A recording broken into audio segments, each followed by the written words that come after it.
Bismillahirrahmanirrahim.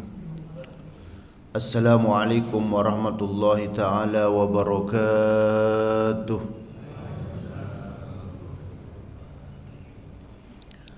Alhamdulillah.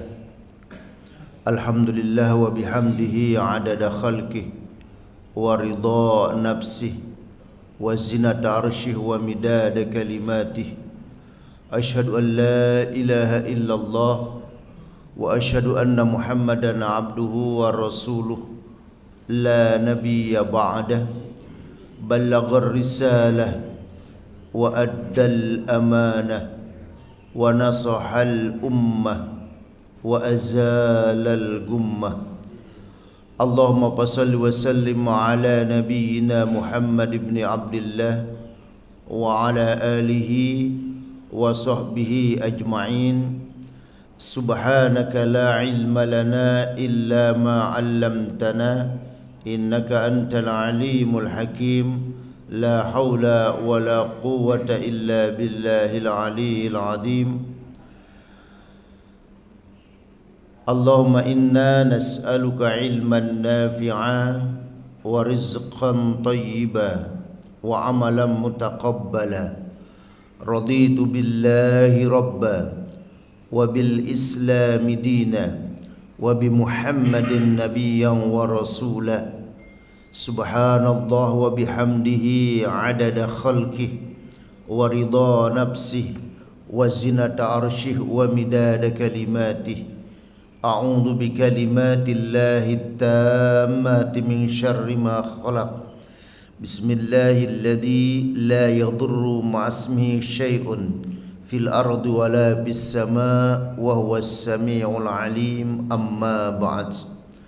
Ya ayyuhalladzina amanu taqullaha haqqa tuqatih wa la tamutunna illa wa antum muslimun. Wa bi ayatin ukhra innaka la tahdi man ahbabta walakinnallaha yahdi man yasha wa huwa a'lamu bil muhtadin. Wa qala Rasulullah sallallahu alaihi wasallam, as-salahu minallah wal adabu minal abai. Akhrajahul Bukhari fi kitabi al-adabil mufrad. Sadaqallah wa sadaqa Rasulullah sallallahu alaihi wasallam. Hadratil mukarramin wal mukarramat, ikhwan dan akhwat segenap jamaah kaum muslimin wal muslimat, jamaah majlis ta'lim, majlis kajian Masjid Al-Muhajirin yang dirahmati dan dimuliakan Allah Subhanahu wa taala. Wabil khusus tentunya yang sama kita muliakan segenap DKM Masjid Al-Muhajirin, tentunya iringan doa. Semoga segala yang beliau telah programkan, yang sedang maupun yang akan diprogramkan, semoga semua diijabah, dikabul dan dimudahkan oleh Allah Subhanahu wa taala. Para sesepuh, para orang tua kami dan seluruh ikhwani minal muslimin wal muslimat, hafizakumullah wa rahimakumullah. Kalimat alhamdulillah pertama kali kita panjatkan kehadirat Allah Azza wa Jalla, karena dengan izin Allah pada pagi hari ini kita bisa meringankan langkah kita ke Masjid Al-Muhajirin ini dalam rangka menunaikan solat subuh berjamaah, dilanjutkan dengan mengikuti kajian. Tentunya mudah-mudahan segala amal-amal ibadah yang telah kita kerjakan, yang sedang maupun yang akan kita kerjakan, semua diijabah, dikabul oleh Allah Subhanahu wa taala. Salawat serta salam tak lupa kita curahkan kepada baginda Rasulullah sallallahu alaihi wasallam wa ala alihi wa sahbihi wa man tabi'ahu ila yaumil qiyamah. Harapan kita semoga nanti di yaumil qiyamah kita semua mendapat syafaatul kubranya Rasulullah sallallahu alaihi wasallam. Baik ikhwan dan akhwat yang dimuliakan Allah Subhanahu wa taala, sebelum kajian kita mulai tentunya disapa terlebih dahulu para ibu dan bapak. Bagaimana kabarnya hari ini semua? Alhamdulillah, semoga semua dari kita dalam keadaan sehat wal afiyah. Dengan nikmat sehat wal afiyah ini kita jadikan sebagai jembatan untuk mencari redha maghfirah Allah Subhanahu wa taala. Baik ikhwan dan akhwat jamaah kaum muslimin wal muslimat yang dimuliakan Allah Subhanahu wa taala, kita akan mengkaji babul istighali. Bab tentang istighal, maknanya istighal ini sibuk. Bab tentang sibuk bil azkari, yaitu sibuk dengan zikir yubariku fil a'mari, itu bisa membawa keberkahan di dalam umur kita. Maksudnya menyibukkan diri terus berzikir kepada Allah Subhanahu wa taala, itu bisa membawa keberkahan di dalam sisa umur kita. Ini referensinya, kita mengambil referensi dari kitab Tajul Arus, karya daripada Ibnu Athaillah Al-Askandari, yang dimana kita mengambil para jamaah di halaman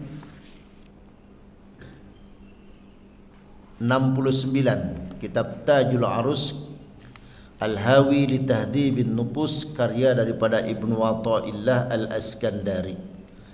Baik para jamaah yang dirahmati dan dimuliakan Allah Subhanahu wa taala, apa kata beliau? Ya, babul istighali, bab menyibukkan diri berzikir kepada Allah Subhanahu wa taala membawa keberkahan di sisa umur kita.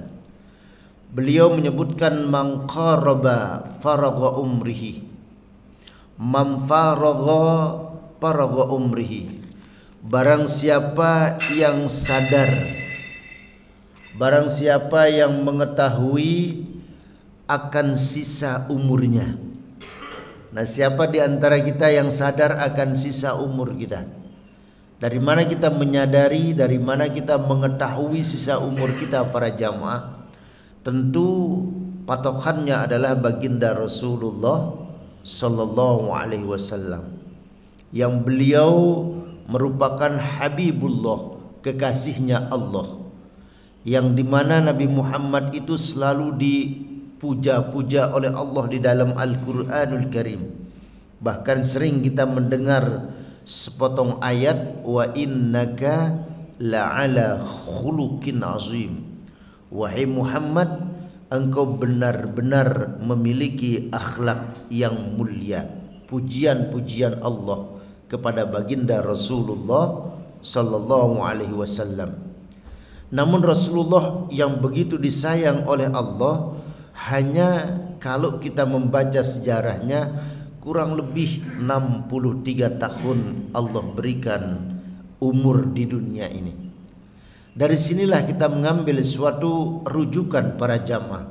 Karena itu Ibnu Athaillah Al-Askandari berkata di dalam kitab Tajul Arusnya, siapa yang sadar akan sisa umurnya, wa yuridu ayyastadraqa ma fatahu, lalu dia ingin menebus segala kekurangan ibadahnya di masa lalu. Siapa yang sadar akan sisa umurnya, lalu dia ingin menggantikan ibadah-ibadahnya di masa lalu. Mana masa lalu kita para ikhwan dan akhwat, para jamaah? Mungkin dulu ketika kita masih duduk di bangku SMA ya, atau ketika kita masih kuliah. Nah, itu kita bisa mengambil itu masa yang sudah kita lewati. Mungkin pada saat itu kita banyak yang meninggalkan sholat, banyak yang meninggalkan siam puasa, banyak kebaikan-kebaikan yang belum sempat kita kerjakan. Nah, saat ini Allah berikan kita sisa umur ini, lalu kita ingin menggantikan ibadah-ibadah di masa lalu. Tentunya para jamaah ya, dengan catatan ibadah yang kita lupa tentunya. Kalau di masa lalu kita ingat, oh Pak Ustadz saya dulu ya pernah meninggalkan puasa sekian hari. Nah, kalau kita tahu jumlahnya harus diqada. Demikian juga dengan sholat. Ini yang mungkin saking banyaknya mungkin para jamaah. lu masih sekolah SMA atau kuliah, kadang-kadang asar sholat, maghrib enggak ya. Sehingga saking banyaknya mungkin kita enggak tahu jumlahnya ya. Nah ini solusi ditawarkan oleh Ibnu Athaillah. Wa yuridu ayyastadrakha ma fatahu. Lalu dia ingin menebus segala kekurangan ibadahnya di masa lalu. Dia ingin menggantikan ibadah-ibadah yang belum sempat atau terlupakan di masa lalu. Apa yang harus dilakukan? Kata Ibnu Athaillah, "Falyadhkur bil adhkaril jami'ah." Ini yang pertama. Hendaknya harus zikir secara totalitas, jami'ah. Ya. Secara totalitas. Harus zikir secara menyeluruh kita. Nah, kalau bahasa kita ambil, setiap tarikan napas kita adalah zikrullah. Ini yang pertama. Baik, kita mulai zikir yang pertama para jamaah mungkin. Kita mengambil zikir semenjak selesai kita sholat fardu misalnya. Kita mengambil referensi dari kitab Riyadhus Shalihin ketika Imam An-Nawawi membahas tentang bab ya fadilah, keutamaan, kemuliaan zikir. Beliau mengambil hadis yang diriwayatkan oleh Imam Muslim misalnya, di mana Rasulullah sallallahu alaihi wasallam bersabda, muaqibatun qailuhunna. Makna muaqibatun ini bebas atau terhindar umatku dari azab dan fitnah kubur. Jadi dalam kubur itu ikhwan dan akhwat dua, azab dan fitnah. Makanya selalu kita berdoa, ya Allah, jauhkan kami dari segala macam azab dan siksa kubur. Ya, azab dan fitnah kubur. Apa perbedaannya azab dan fitnah kubur? Nah, para ulama menyebutkan fitnah kubur itu tidak bisa menjawab pertanyaan malaikat mungkar dan nakir. Itulah namanya fitnah kubur. Nanti kalau kita ditanya di alam barzah para jamaah, man rabbuka wa man nabiyuka, diam, kita nggak bisa menjawab. Nah, itu namanya fitnah kubur. Kalau azab kubur itu lebih luas pengertiannya daripada fitnah. Lantaran di dunia dia tidak ibadah, mendapat azab kubur. Dengan sebab tidak bisa menjawab pertanyaan mungkar dan nakir, mendapat azab kubur. Pengertian azab itu kata para ulama lebih luas daripada fitnah. Nah, Rasul memberikan tawaran di dalam hadis riwayat Imam Muslim, muaqibatun, bebas, terhindar umatku dari fitnah dan azab kubur. Siapa mereka? Qailuhunna fi kulli duburi maktubatin, yaitu umatku yang setiap selesai melaksanakan solat maktubah, solat 5 waktu. Ya, setiap dia selesai melaksanakan solat 5 waktu, dia membaca tasbihatan, yaitu subhanallah, subhanallah, subhanallah, salasan wa salasina, 33 kali. Wa tahmidatan, dan mengucapkan alhamdulillah, alhamdulillah, alhamdulillah, salasan wa salasina, 33 kali. Wa takbiratan, dan mengucapkan Allahu Akbar, Allahu Akbar, Allahu Akbar, arba'un wa salasina, 34 kali. Nah, ini yang riwayat Imam Muslim.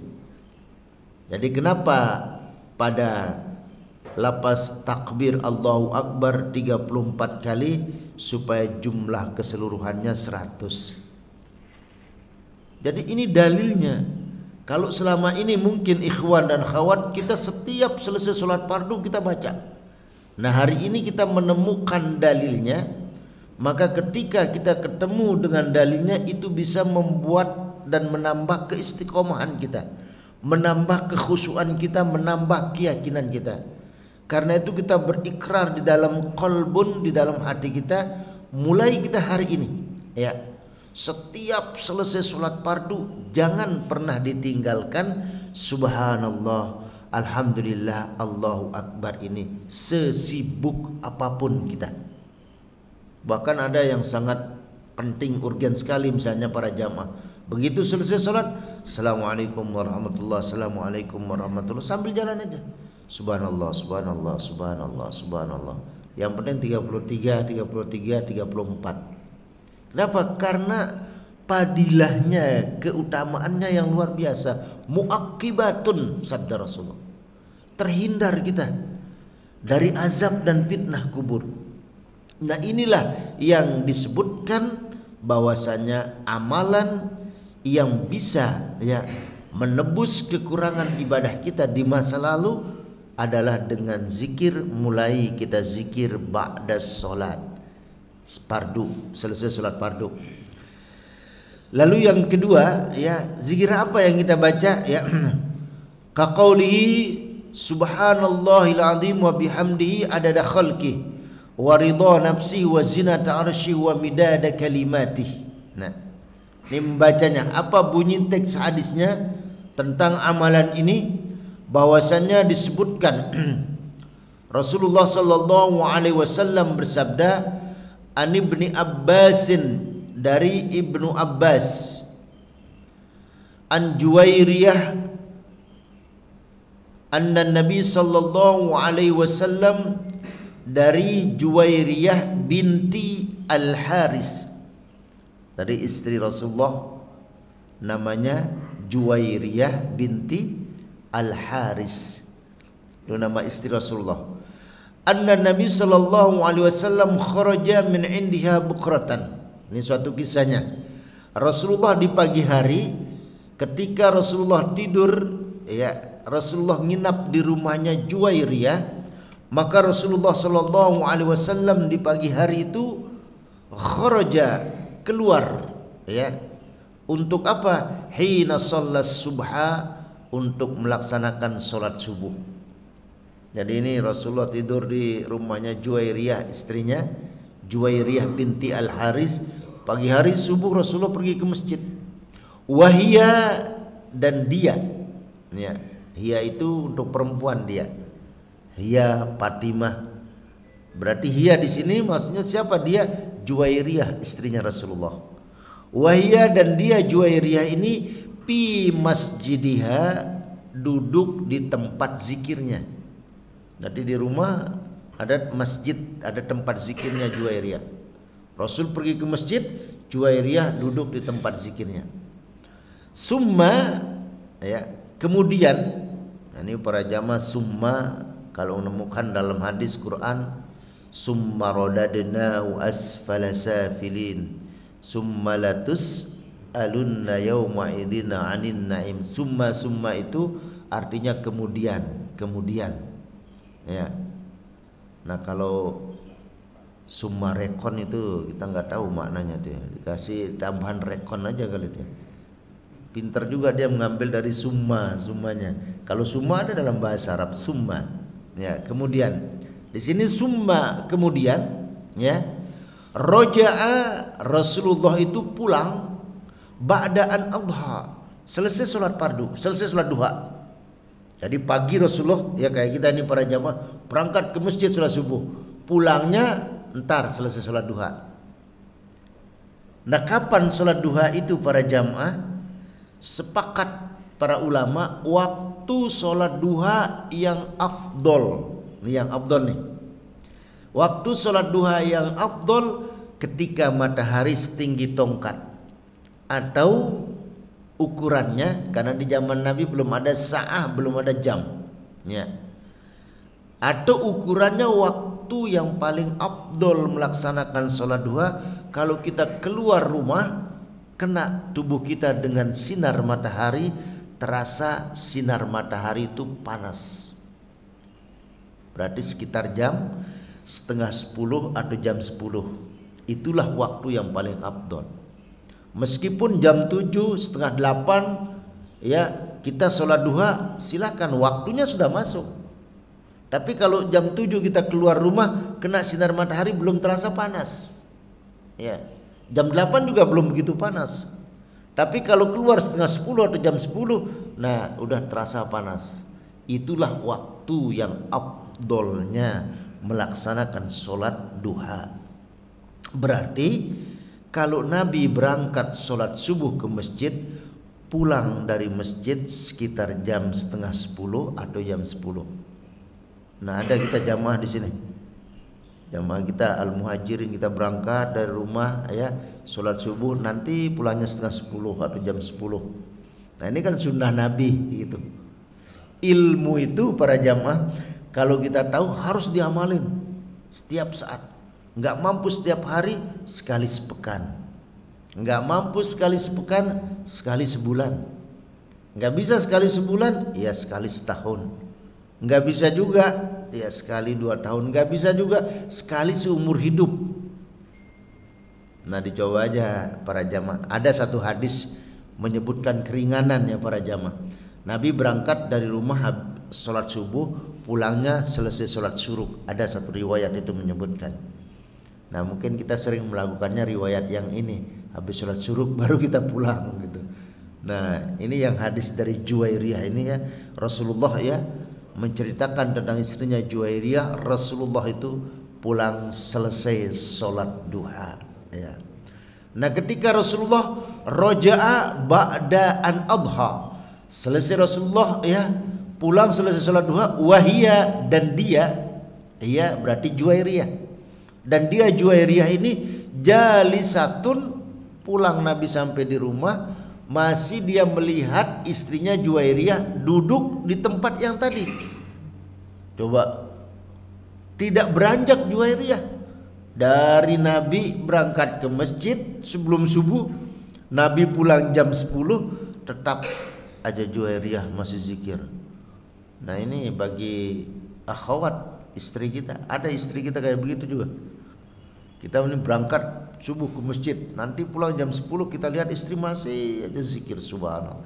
Perempuan itu asal itu mendukung kesuksesan kita kan para jamaah. Wanita itu apakah dia tanda kutip ibu kita, apakah dia adalah istri kita, yang penting syaratnya perempuan itu betah kuat duduk di atas sejadah. Itu sudah selesai urusan kita laki.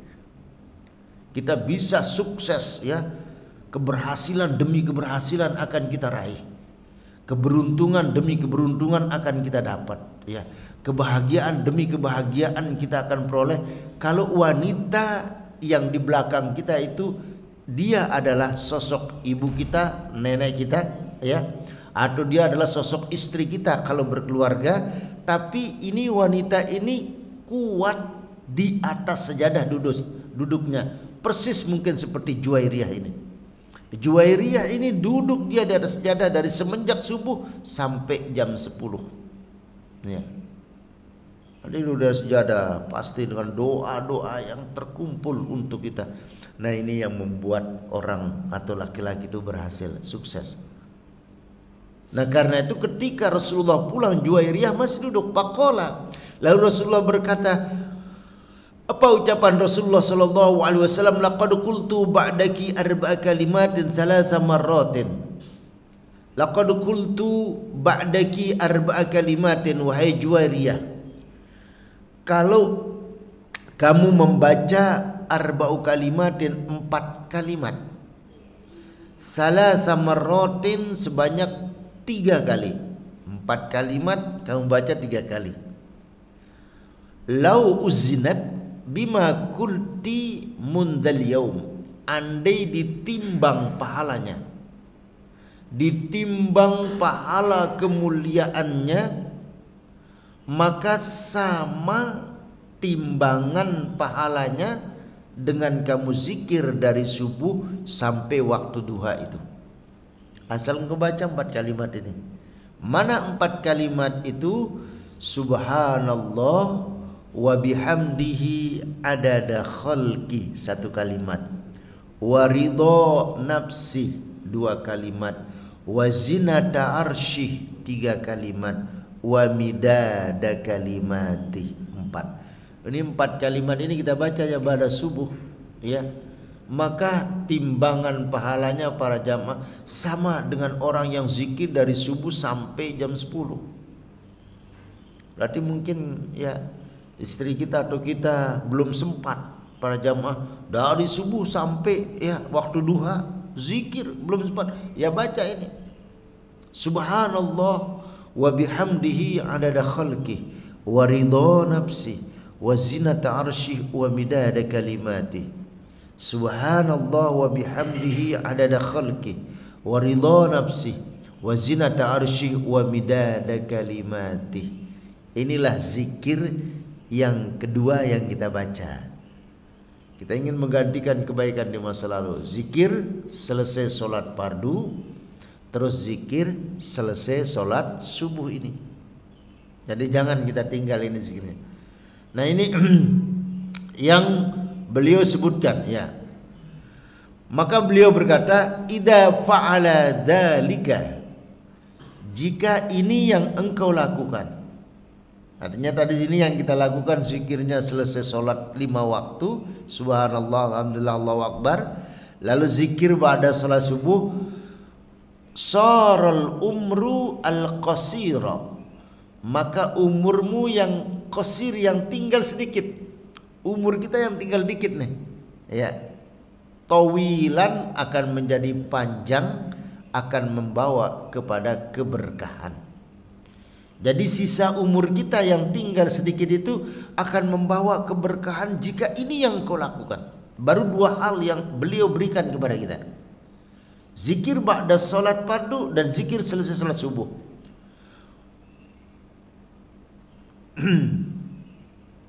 Nah beliau juga menyebutkannya. Wa kadzalika, lanjutnya wa kadzalika, demikian juga. Wa kadzalika mampatahu, demikian juga dengan orang yang banyak meninggalkan kasratus siam, banyak meninggalkan siam puasa, ya. Wal qiyami, dan banyak meninggalkan qiyam, artinya salat. Fa'alaihi, maka hendaknya dia ayyashghila nafsahu bis salati ala Rasulillah sallallahu alaihi wasallam. Amalan yang ketiga, hendaknya dia sibukkan dirinya bersolawat kepada Rasulullah sallallahu alaihi wasallam. Nah ini, demikian juga kata beliau, orang yang banyak meninggalkan puasa, banyak dia meninggalkan solat, ayyashghila, sibukkan dirimu, ya, nafsah, artinya dirimu sendiri sibukkan dengan bersolawat kepada Rasulullah sallallahu alaihi wasallam. Minimal sekali para jamaah, sallallahu ala Muhammad sallallahu alaihi wasallam, minimal itu. Atau kita baca Allahumma salli ala Muhammad, Allahumma salli alaihi wasallam. Macam-macam selawat yang kita pahami, macam-macam selawat yang kita hafal, yang kita nyaman untuk mengamalkan dan membacanya, ya. Adapun perbedaan redaksi para jamaah, ada di antara ikhwan para jamaah kita, Allahumma salli ala Sayyidina Muhammad, Allahumma salli ala Muhammad, itu tidak ya menjadi suatu perbincangan yang menjadi suatu pertanyaan kepada diri kita, seberapa banyak kita sudah membaca selawat kepada Rasulullah sallallahu alaihi wasallam. Begitu mulianya selawat. Banyak hadis-hadis yang sahih tentang keutamaan selawat. Kalau waktu yang singkat kita ambil 3 misalnya. Apa keutamaan selawat itu? Pertama, selawat itu perintah dari Allah, ya, dan dikerjakan oleh Allah. Itu keutamanya. Banyak perintah-perintah Allah. Allah perintahkan kita solat, tapi enggak wajib bagi Allah. Allah perintahkan kita puasa, enggak wajib bagi Allah. Allah perintahkan kita zakat, enggak wajib bagi Allah. Allah perintahkan kita untuk solat, enggak wajib bagi Allah. Allah perintahkan kita haji, umrah, enggak wajib bagi Allah. Tapi ketika Allah perintahkan kita membaca solawat, dikerjakan juga oleh Allah. Itu kan ayat yang masyhur, innallaha wa malaikatahu yusalluna 'alan nabi. Ini keutamaan selawat. Perintah dari Allah dan dikerjakan oleh Allah. Beda dengan perintah-perintah yang lain. Ya. Jadi kalau solat cukup turun perintah, tapi nggak wajib bagi Allah solat. Allah suruh kita zakat, infak, sedekah, haji, umrah, zakat dan lain sebagainya, tapi nggak wajib bagi Allah. Tapi solawat Allah perintahkan kita dan juga dikerjakan oleh Allah. Ini yang pertama. Lalu yang kedua, kita ambil suatu riwayat, ya. Keutamaan daripada selawat ini, dalam kisah ada seorang sahabat Rasul yang bernama Juwairiyah binti yang bernama sahabat Rasulullah sallallahu alaihi wasallam. Ada seorang sahabat Rasulullah sallallahu alaihi wasallam ketika ikut hijrah dari Mekah menuju Madinah, Ubay bin Ka'ab. Nah, Ubay bin Ka'ab sahabat Rasulullah. Ubay bin Ka'ab ini salah satu juru tulis Rasul. Kalau ada wahyu Al-Quran turun, Ubay bin Ka'ab menulisnya dengan sahabat-sahabat yang lain. Ada kelompok para sahabat. Nah, Ubay bin Ka'ab ini ketika, ya, disebutkan dalam satu riwayat yang sahih, idza jaa rubul lail, apabila datang rubul lail, seperempat malam, qoma Rasulullah bangun. Setiap malam kalau udah seperempat malam itu Rasulullah bangun. Qamu, ya, Rasulullah udhkurun nas, ya, udhkurullah, membangunkan semua para sahabat yang tidur di pelataran masjid yang disebut dengan Ahlus Suffah. Jadi Ahlus Suffah ini adalah kelompok orang-orang, ya, muhajirin atau orang-orang Mekah yang ikut hijrah ke Madinatul Munawwarah. Mereka, ya, Ahlus Suffah ini para jamaah semua ditinggal di Mekah. Hartanya, ya, semuanya ditinggal di Mekah. Dia tidak membawa apapun. Yang dia bawa hanya pakaian yang melekat di tubuhnya, itu aja. Sehingga mereka hijrah ke Madinah. Sampai di Madinah dia nggak punya harta, nggak punya tempat tinggal. Maka tinggallah mereka di pelataran masjid. Itulah yang disebut Ahlus Suffah. Nah, Rasulullah setiap seperempat malam Rasulullah membangunkan mereka. Ya, bangun, udzukurullah, berzikir kepada Allah. Nah, ini yang dipakai oleh para asatiz kita, para jamaah di pondok pesantren. Ya, kita bangunkan santri itu jam 4 kadang, ya, 1 jam sebelum subuh, ya. Nah, Rasulullah seperempat malam selalu membangunkan. Ketika Rasulullah membangunkan para sahabat, keluar Ubay bin Ka'ab. Lalu Ubay bin Ka'ab berkata, ya Rasulullah, ana aksarus salati alaika, saya orang yang banyak berselawat kepadamu, kata Rasulullah, kata Ubay bin Ka'ab. Ketika Ubay bin Ka'ab berkata, maka Rasulullah memberikan, ya, suatu jawaban, wahai Ubay bin Ka'ab, siapapun umatku yang banyak membaca selawat, Allah akan berikan yukaffi hammuka, Allah akan penuhi apa yang ada di dalam hatinya. Jadi ini keutamaan selawat yang kedua. Apa yang ada di dalam hati kita Allah penuhi. Misalnya para jamaah, dalam hati kita ini kita berdoa, ya Allah, semoga putra dan putri kami menjadi anak yang soleh dan soleha. Semoga keluarga kami menjadi keluarga yang sakinah, mawaddah, warahmah. Nah, ini masih di dalam hati, belum kita ucapkan, belum kita lapaskan. Karena sering berselawat kepada Nabi, maka Allah penuhi apa yang ada di dalam hatimu. Ini keutamaan selawat yang kedua. Lalu yang ketiga keutamaannya, yaghfirullahu dzunubakum, Allah ampuni dosa-dosa kalian. Tiga ini kita ucapkan, kita sampaikan para jamaah. Keutamaan selawat itu, pertama, perintah dari Allah dan dikerjakan oleh Allah. Lalu yang kedua, siapa yang banyak berselawat kepada Rasulullah, Allah penuhi apa yang ada di dalam qalbunnya. Lalu yang ketiga, Allah ampuni dosa-dosanya. Kalau istighfar hanya mohon diampuni dosa, tapi ketika kita berselawat dapat kita ampunan dosa, dan juga cara untuk mendapatkan syafaatnya Rasulullah sallallahu alaihi wasallam. Karena itu yang ketiga kata Ibnu Athaillah Al-Iskandari di sini, ayyashgila nafsahu, sibukkan diri kalian dengan banyak berselawat kepada Rasulullah sallallahu alaihi wasallam. Beliau memberikan suatu perumpamaan di sini para jamaah. Fa innaka law fa'alta fi jami' umrika, andai fi jami' umrika, seluruh umur kita, semua umur ini kita gunakan ta'ah, taat kepada Allah. Semua umur yang Allah berikan kepada kita nih para jamaah, kita gunakan taat kepada Allah. Enggak ada umur ini kita gunakan maksiat, kita gunakan taat kepada Allah semuanya. Summa, kemudian sallallahu alaika salatan wahidah, Allah berikan kita satu rahmat. Mana yang paling mulia? Kata beliau, mana yang paling afdol, seluruh umur ini kita gunakan taat kepada Allah atau mendapatkan satu rahmat Allah saja? Maka beliau menyebutkan, rajahat tilkas salatul wahidatu ala kulli ma amilta fi umrika kulliha fi jami'it ta'at. Lebih mulia, lebih afdol engkau mendapatkan satu rahmat Allah daripada seluruh umur ini kita gunakan untuk taat kepada Allah.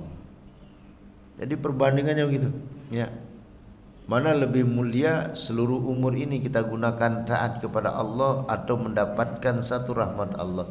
Jauh lebih mulia engkau mendapatkan satu rahmat Allah daripada seluruh umur ini kita gunakan taat kepada Allah Azza wa Jalla. Li'annaka tusalli ala qadri us'ika wa huwa yusalli ala qadri rububiyyatika. Dan untuk mendapatkan satu rahmat Allah itu para jamaah, cukup dengan membaca satu kali selawat kepada Rasulullah. Maka beliau menyebutkan, pakaifa idza shalla alaika asyran, bagaimana kalau kita baca selawat 10 kali, ya? Maka setiap selawat yang kita baca dapat rahmat, satu rahmat, dua rahmat, rahmat Allah. Pama ahsanal aish, kata beliau, alangkah indahnya hidup ini. Pama ahsanal aish, alangkah eloknya hidup ini.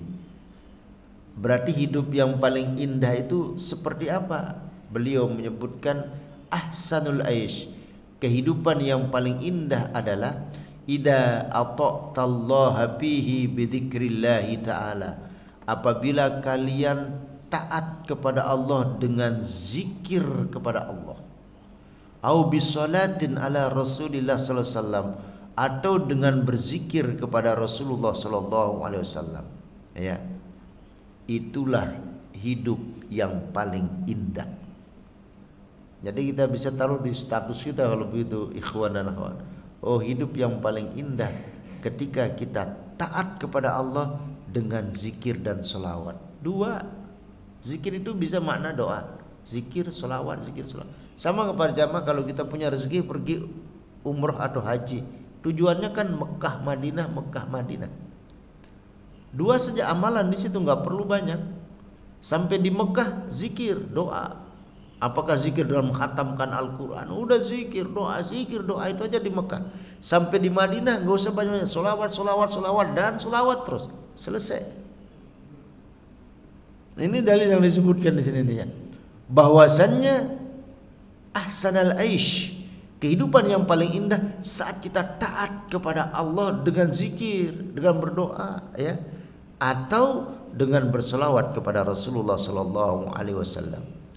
Zikir selawat sebanyak-banyaknya di Madinah. Berapa banyak sih zikir itu para jamaah? Ya. Kita bisa mengambil ya referensi para jamaah di sini, catatan di dalam surat Al-Ankabut. Berapa kali kita berzikir? 100, 200, 300 atau berapa kali? Ambil rujukan di dalam surat Al-Ankabut, surat yang ke-29 ayat 45. Nanti bisa dilihat, ini dalil zikir. jumlahnya. Surat Al-Ankabut atau surat yang ke-29 ayat 45. Ya. Bisa dilihat mungkin para jamaah supaya kita tahu dalilnya ya. Dalam Al-Qur'anul Karim surat 29 ayat 45 atau surat Al-Ankabut. Allah berfirman, "Innas solata tanha 'anil fahsya'i wal munkar." Masyhur sekali, sering didengar. Ya. Waladikrullahi akbar. Nah, yang digaris bawahi waladikrullahi akbar.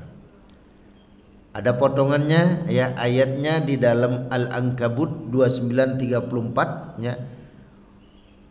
Innas solata tanha 'anil fahsya'i wal munkar waladikrullahi akbar. Yang digaris bawahi waladikrullahi akbar. Innas salata tanha 'anil fahsya wal munkar. Maklum sungguhnya salat itu mencegah dari perbuatan fahsya, keji, wal munkar dan munkar. Keji itu merusak diri sendiri, munkar diri kita rusak, orang lain juga terlibat, itu namanya munkar. Si A mencuri, dirinya rusak, orang lain juga rusak, itu munkar. Kalau fahsya itu si A minum minuman keras, dirinya sendiri yang rusak, itu namanya fahsya, keji. Dan salat itu mencegah merusak diri dan merusak yang lain. Itu salat ya. Fahsya wal munkar waladikrullahi akbar, dan berzikirlah kalian kepada Allah akbar. Apa maknanya akbar? Maknanya akbar besar yang kita tahu. Nah, para ulama mufassirin menerjemahkan makna akbar di sini dua. Ya, ada dua makna akbar di sini. Pertama, waladikrullahi akbar, dan berzikirlah kalian kepada Allah akbar. Yang pertama maknanya karena Allah lebih banyak mengingat kita daripada kita mengingat Allah. Itu makna akbar.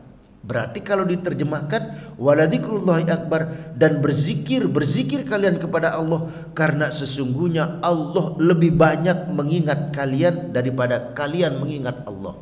Itu makna akbar. Allah itu lebih banyak mengingat kita.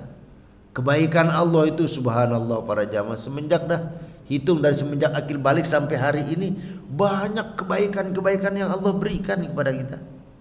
Enggak sanggup kalau dalam Al-Quran wa in ta'uddu nikmatallahi la tusuha. Kalau kalian mencoba menghitung kebaikan-kebaikan, nikmat-nikmat yang Allah berikan kepada kalian, la tuhsuha, enggak mampu kita menghitungnya. Begitu baik Allah kepada kita. Ya. Baik kalau sampai kita dikasih sehat, kita ingin ini dikasih. Karena itu berzikir kalian kepada Allah karena Allah lebih banyak mengingat kalian daripada kalian mengingat Allah. Itu makna akbar yang pertama. Lalu yang kedua makna akbar itu sebanyak-banyaknya. Maka ketika diterjemahkan waladikrullahi akbar, dan berzikirlah kalian kepada Allah sebanyak-banyaknya, tanpa terikat oleh jumlah angka. 1000, 2000, 3000, pokoknya akbar sebanyak-banyaknya. Kalau tadi mukaddimah kita pakai setiap tarikan nafas kita lah. Apa ada ukuran-ukurannya? Enggak kita temukan di dalam Al-Quran dan hadis. Ada hadis-hadis yang menerangkan tentang khusus jumlahnya. Seperti selesai sholat tadi kita baca subhanallah 33 kali. Tapi ini dalam surat Al-Ankabut ini menerangkan secara global berapa sih jumlah zikir itu yang kita baca, akbar sebanyak-banyaknya. Ya. Bahkan sambil kita rebahan konsep, apakah saya harus zikir Pak Ustadz dengan menggunakan tangan atau dengan menggunakan tasbih misalnya. Nah itu kembali kepada kenyamanan diri kita. Kalau ada jamaah yang nyaman dengan tangannya subhanallah, subhanallah, astagfirullah, silakan. Ada yang nyaman dengan menggunakan tasbih, silakan. Ya. Jadi hal-hal semacam yang kita teknisinya yang ada di lapangan itu diserahkan kepada kita. Persis ketika Rasulullah ditanya oleh sahabat, ya Rasulullah, ketika sahabat bertanya tentang dunia, Rasulullah menjawab, antum a'lamu minni. Kamu lebih paham dah kalau urusan dunia dibanding saya, kata Nabi. Nah berarti ketika kita mau bertasbih dengan tangan atau dengan menggunakan tasbih, ya senyamannya kita aja. Ya. Bahkan disebut para ulama setiap alat yang bisa mengantarkan kita ingat kepada Allah itu penting. Misalnya ini suatu alat para jamaah ya. Kita ini handphone ini alat kita sebut. Tapi ketika kita membunyikan alarm kita bisa bangun dengan sebab ini penting juga. Kita taruh Al-Quran misalnya kemana aja kita pergi, kita taruhkan. Dengan sebab kita membawa Al-Quran ini, ya terhindar dari hal-hal yang tidak kita inginkan. Selalu kita mengingat Allah. Nah ini sehingga banyak berzikir ya, sebanyak-banyaknya itu dalil dalam surat Al-Ankabut ya. Nah di sini diumpamakan zikir itu para jamaah, subhanallah ya. Perumpamaannya zikir-zikirnya. Beliau sebutkan nih. Ma min sayyidin yusadu wala syajaratin. Ma min sayyidin yusadu. Tidak ada hewan binatang buruan yang tertangkap. Misalnya ada seorang yang memburu hewan itu, tertangkap. Kenapa sih hewan buruan itu bisa ditangkap? Wala syajaratin tukto, dan syajarah pohon. Tidak ada pohon yang tukto dipotong. Kenapa pohon itu dipotong? Kenapa pohon itu tumbang? Itu permasalahannya di sini. Kenapa hewan buruan itu bisa ditangkap? Kenapa pohon itu bisa dipotong atau tumbang? Illa bigoblatiha an dzikrillahi ta'ala. Sebabnya karena dia lalai, lupa zikir kepada Allah. Ini beliau sebutkan. Kalau ada hewan binatang itu tertangkap, dia sedang lalai berzikir kepada Allah.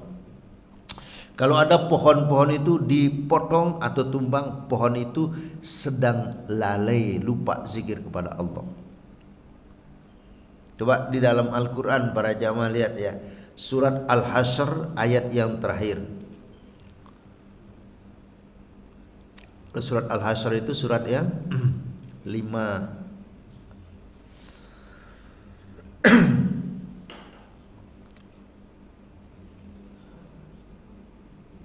Surat 59 ya.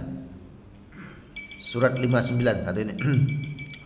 Allah Subhanahu wa taala berfirman dalam surat yang ke-59 ayat terakhir ya, atau ayat yang ke-24.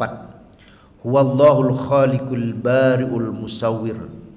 Lahul asmaul husna. Yusabbihu lahu ma bis samawati wal ardi. Yusabbihu lahu ma bis sama apa yang ada di langit, yusabbihu bertasbih, wal ardi dan apa yang ada di bumi ini semuanya sedang bertasbih para jamaah. Kita berada di dalam Masjid Muhajirin. Di luar ini pohon-pohon ini sedang zikir kepada Allah. Yusabbihu, semua pohon, hewan, binatang itu berzikir kepada Allah. Nah ketika ada yang potong pohon itu, Allah gerakkan tangan seorang hamba memotongnya. Pohon itu sedang lalai berzikir kepada Allah Subhanahu wa ta'ala. Ini perumpamaan yang beliau sebutkan. Hewan binatang bisa ditangkap karena dia lalai berzikir kepada Allah. Pohon itu bisa tumbang, bisa dipotong karena lalai berzikir kepada Allah. Apalagi kita manusia tidak berzikir kepada Allah, lebih berantakan lagi kehidupan kita. Jadi zikir itu penting sekali. Ada pertanyaan di dalam hati kita. Sampai saat ini adakah zikir yang kita istiqomahkan? Ada dua para jamaah. Zikir wirid. Zikir itu amalan yang tidak terikat oleh waktu, itu namanya zikir. Tidak terikat oleh waktu. Ada amalan yang terikat oleh waktu, itu namanya wirid. Misalnya para jamaah setiap malam Jumat ya, mengamalkan wiridnya surah Al-Kahfi, itu wirid, amalan yang terikat oleh waktu. Ada amalan yang terikat oleh waktu, Nabi menyebutkan. Ada juga amalan yang bebas, tidak terikat oleh waktu. Setiap mendapat nikmat, alhamdulillah. Suatu yang kita enggak suka, innalillah. Tangan dua, alhamdulillah, innalillah. Ini zikirnya ya. Banyak bersolawat. Yusabbihu lahu ma bis samawati wal ardh. Semua ternyata yang ada di bumi ini berzikir. Andai diberikan kita pendengaran saja tentang pohon-pohon ini yang sedang berzikir ya, Nah, ada yang potong atau tumbang, itu saat itu dia lupa zikir kepada Allah. Jadi baru 3 ini para jamaah ya, waktu syuruk ya. Mungkin ada yang kita buka sesi tanya jawab para jamaah dari materi yang kita sampaikan, atau di luar materi kami persilakan dengan segala hormat.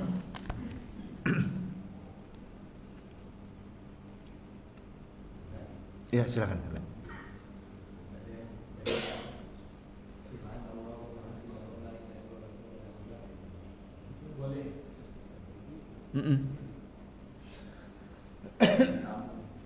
Langsung disambung gitu ya. Subhanallah walhamdulillah wala ilaha illallah wallahu akbar. Enggak masalah ya. Muassi artinya, muassi itu ketika waktu kita longgar. Kalau waktu kita senggang itu ya selesai sholat silakan.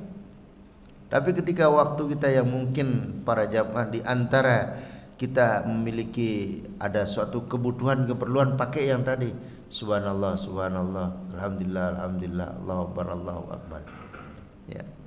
Tapi waktunya lama misalnya kadang udah subhanallah walhamdulillah wala ilaha illallah wa akbar, itu malah kita menerima ya zikiran semacam itu. Dulu dari syekh kita ya disebut al-baqiyatus shalihat namanya, zikir yang ramai berjamaah, kita membacanya itu sebanyak 1000 kali, nggak pernah kurang dan nggak boleh nggak pernah kurang, lebih boleh. Ada teman kami yang bacanya itu sampai 1000 kali, sampai 2000, bahkan sampai 5000 kali setiap malam. Subhanallah alhamdulillah wala ilaha illallah subhanallah alhamdulillah wala ilaha illallah wallahu akbar. Tingkatan zikir itu para jamaah, karena kita ingin masuk. Kalau kita mau masuk ke rumah orang, tetangga kita, tentu kita mengucapkan, kita ketuk pintunya, kita mengucapkan assalamualaikum baru masuk. Jangan langsung masuk. Begitu juga dengan Allah Azza wa Jalla. Kita ingin mengetuk ya pintu Allah, maka pintu pertama yang harus kita lalui adalah pintu taubat. Bertaubat dulu. Setelah pintu taubat yang kedua, yang pertama lalui, maka istighfar. Setelah istighfar baru masuk ke poin doa. Jangan langsung berdoa ya. Istighfar bersihkan dulu. Kayak wadah ini gelas. Jangan langsung dituang air aja, bersihkan dulu gelasnya. Nah, bersihkan dulu pikiran hati ini dengan istighfar. Dan istighfar ini kalau tempat wadah ya. Para jamaah jangan panjang-panjang misalnya. Astagfirullahaladzim, astagfirullah. Coba diamalkan 100, 200, 1000 kali setiap malam, maka badan ini akan terasa ringan. Beda kita para jamaah. Enggak lama kalau dia ambil istighfarnya yang pendek gitu. Astagfirullahaladzim, astagfirullahaladzim, astagfirullahaladzim, astagfirullah. 1000 kali terasa enteng para. Qiyamul lail. Untuk ada menyebutkan istighfar ini banyak manfaatnya, bukan hanya sebagai pelebur dosa, juga istighfar ini meringankan bahkan menyehatkan tubuh kita. Tentunya ikhtiar, Pak Ustadz garis bawahi. Ikhtiar itu ada 2. Ikhtiar zohir, ikhtiar batin. Ikhtiar zohir itu kalau mau menjadi orang kaya, kerja. Ikhtiar zohir, berangkat di pagi hari, pulang sore, pulang malam, itu ikhtiar zohir. Siapa yang mau jadi orang yang alim berilmu, wajib belajar, itu ikhtiar zohir. Tapi ikhtiar batin, doa, nggak boleh Anda tinggalkan. Kalau Anda hanya belajar tapi nggak pernah berdoa, Anda mengandalkan ikhtiar zohir tapi tidak mengandalkan ikhtiar batin. Anda kerja terus tapi nggak pernah berdoa, hanya ikhtiar zohir, tidak pernah ikhtiar batin. Salah juga kalau hanya ikhtiar batin, doa mau, kerja enggak, belajar enggak, kepingin jadi orang alim nggak mau belajar. Tentunya harus seiring ikhtiar zohir, ikhtiar batin. Nah, ini yang dalam kehidupan kita. Nah, itu udah baca istighfar itu 1000 kali bisa membuat diantaranya badan kita sehat. Itu namanya ikhtiar batin. Ikhtiar zohirnya tentu dengan mendengar nasihat-nasihat ahli kesehatan gitu kan. Makannya mungkin teratur, istirahatnya teratur. Kalau ikhtiar zohir dan batin sudah kita lakukan, tawakal Allah baru. Itulah paham ahlus sunnah wal jamaah. Zahir batinnya baru. Nah, baik, mungkin ada lagi para jamaah. Ya. Ya. Iya, baik. Jadi mesti itu dibaca berjamaah. Sebagai bid'ah. Yang sahih berjamaah atau selisih afdal. Ya. Baik. Nah, seperti tadi ya. Selalu ada semacam perbedaan ya. Anda kalau Pak Ustaz membicarakan semacam ini ya. Boleh sebenarnya para jamaah kita berlapanglah. Kalau berlapanglah dalam satu perbedaan. Sebab menyebutkan ada suatu kisah juga yang menyebutkan Nabi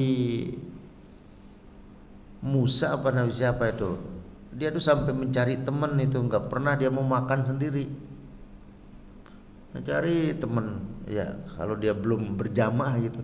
Kenapa? Karena al jamaatu ma'al barokah, berkumpul itu keberkahan turun ya. Kita berjamaah misalnya dari segi hal berjamaah sholat, berjamaah zikir, berjamaah sampai berjamaah yang yang mubah. Makan itu kan mubah hukumnya, boleh-boleh aja. Sarapan hukumnya boleh-boleh aja. Artinya boleh sarapan, boleh enggak. Kalau enggak kita sarapan, oh kamu dosa enggak sarapan, enggak ada hukum begitu. Kamu berarti dosa kamu kalau enggak makan siang, enggak makan sore, enggak ada hukumnya. Iya. Artinya boleh sarapan, boleh enggak. Ya. Artinya ketika berjamaah itu boleh-boleh aja, tapi keberkahan itu kita butuh kumpul kita bersama istri, anak, ya. Makan misalnya dalam hal yang mubah. Nah, berzikir juga teknisnya saja para jamaah ya. Ba'da sholat kita di Al-Muhajirin ini para jamaah kita menerapkan bin nafsi masing-masing. Begitu kita assalamualaikum, imam kita berhenti memberikan kita zikir. Ya, masing-masing subhanallah, subhanallah. Secara kenapa? Supaya tidak mengganggu.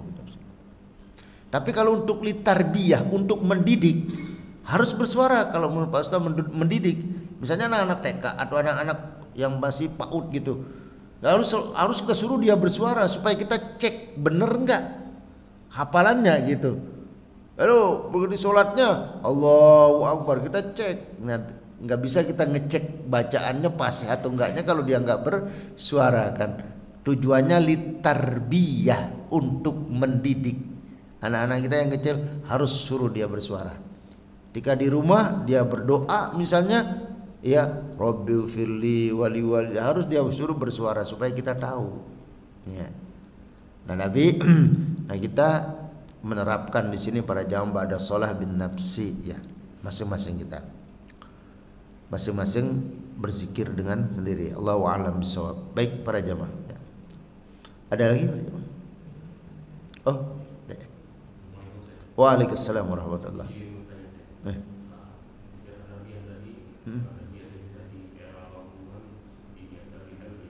Di tarbiyah.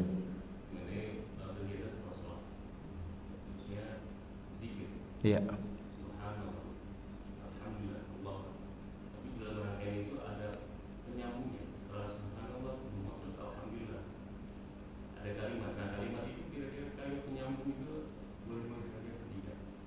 Oh ya, baik. Penyambungnya semacam apa dia?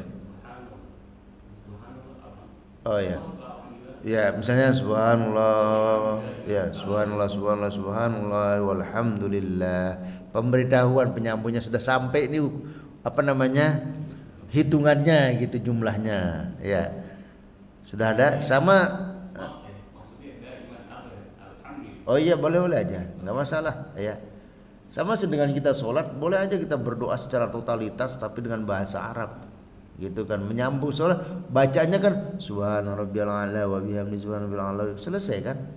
Ketika kita sujud, tapi kalau mau bacaan doa yang lain monggo gitu, disambung nggak masalah, nggak ada dalil yang qat'i untuk melarang, itu sah, boleh aja ya. La ilaha illallah Muhammadur Rasulullah sallallahu alaihi wasallam, kalimat haqqin 'alaiha nahya, Allahu akbar kabira walhamdulillah katsira wa subhanallahi wa bihamdihi la ilaha illallah la syarika lahu, lahul mulku wa lahul hamdu wa ala kulli syai'in qadir, afdhalu dzikri fa'lam annahu la ilaha. Besar saja, nggak ada permasalahan. Intinya subhanallah itu zikir-zikir yang semacam kalau kita ngambil ya, andai waktunya panjang itu para jamaah kita ambil, cukup dalil itu di kitab Riyadhus Shalihin itu hadis-hadis riwayat Imam Muslim, Bukhari itu lengkap di semua.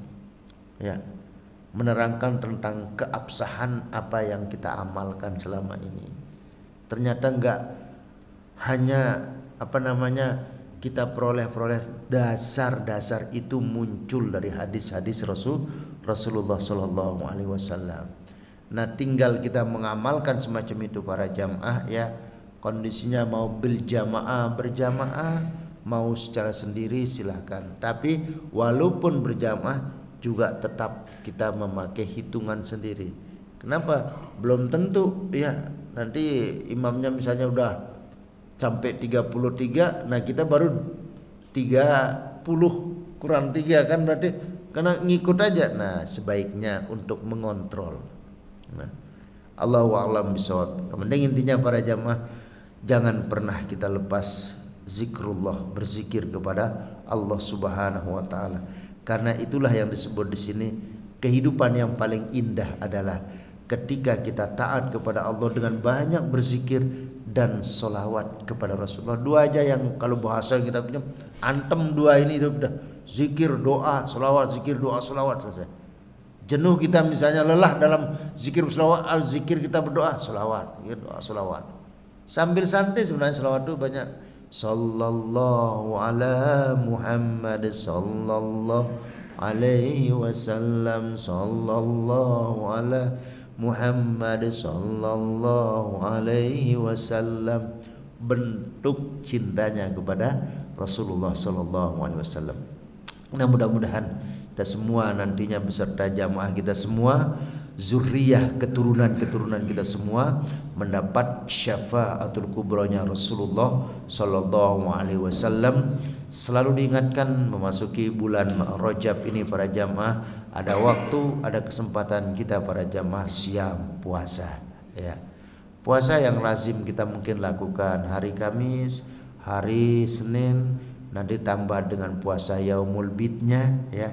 Terus banyak-banyak juga qiyamul lail di malam Jumat ini, di bulan Rajab ini banyak-banyak juga menyisihkan sebagian rezeki yang Allah berikan kepada kita. Insya Allah ini yang disebut bulan, salah satu bulan yang Allah muliakan, Zulqa'dah, Zulhijjah, Muharram, satu yang terpisah yaitu bulan Rajab. Mudah-mudahan Allah berikan kita kebarokahan, Allah berikan kita kesehatan zahir dan batin, dan bisa berjumpa dengan bulan suci Ramadan. Amin ya rabbal alamin. Terima kasih atas segala perhatian, mohon maaf atas segala kekhilafan dan kekeliruan. Yang benar datang dari Allah Subhanahu wa taala dan yang salah merupakan kelemahan kami secara pribadi. Mari sama-sama kita tutup kajian kita dengan pembacaan kifaratul majalis. Subhanakallahumma wa bihamdika asyhadu an la ilaha illa anta astaghfiruka wa atubu ilaihi wal afu minkum. Assalamualaikum warahmatullahi taala wabarakatuh.